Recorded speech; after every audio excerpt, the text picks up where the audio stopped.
avions dit que la bonne nouvelle, ce n'est pas seulement un message, mais la bonne nouvelle, Dieu l'a personnifié, Seigneur Jésus-Christ. C'est-à-dire la bonne nouvelle, c'est lui-là le Seigneur. Toute personne qui a reçu Jésus dans sa vie, tu as déjà une bonne nouvelle. Alléluia.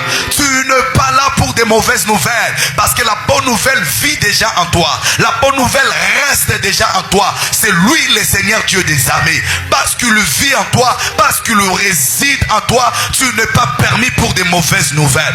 Si parfois on a mené une mauvaise nouvelle pour te détruire, pour te terrasser, pour que tu sois par terre, le Seigneur qui vit en toi changera cette mauvaise nouvelle à une bonne nouvelle. Regardez la vie de Job. La vie de Job a été paralysée à cause des mauvaises nouvelles. Alléluia. Il était là où il était. Il a entendu que ses biens se sont tous détruits, que ses enfants ils sont tous morts, que tous ces dons qu'il possédait, il y a eu feu qui en a consumé.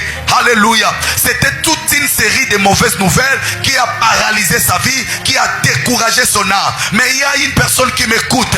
Oh, je suis à l'époque, Job n'avait pas reçu le Seigneur Jésus dans sa vie. Mais toi, tu es une personne avantageuse parce que tu as Seigneur dans ta vie. Tu as le Saint-Esprit en toi. Tu as le Dieu le Père en toi. Tu es un pasteur pour toi. Tu as une église là où tu réunis tous les jours pour la prière. Mais bien aimé, laisse-moi te dire, si Job a été paralysé par des mauvaises nouvelles, mais toi tu ne seras pas paralysé par toutes ces mauvaises nouvelles. Même si cela arrive, sache-le bien que l'Éternel le changera. Je prie dans cette année 2026, toutes les mauvaises nouvelles qui ont été préparées dans le monde éternel contre ta vie, comme tu me donnes un amen, que Dieu le change en bien au nom de Jésus. Mais moi j'ai la joie parce que je vous prêche le Dieu qui ne change pas, le Dieu qui est le même. Il en avait fait avec Joseph.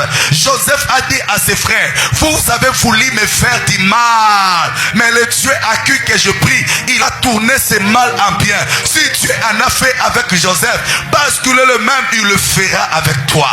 Tout le mal qu'on a projeté, tout le mal qu'on a préparé, Dieu le changera en bien dans le nom suprême de Jésus. La bonne nouvelle a pour fonction de transformer. La bonne nouvelle a pour fonction de changer la vie d'une personne. Alléluia. Voilà la raison pour laquelle la Bible dit, tous ceux qui sont en Christ sont tous devenus une nouvelle créature. C'est-à-dire la bonne nouvelle nous a changé à une nouvelle créature.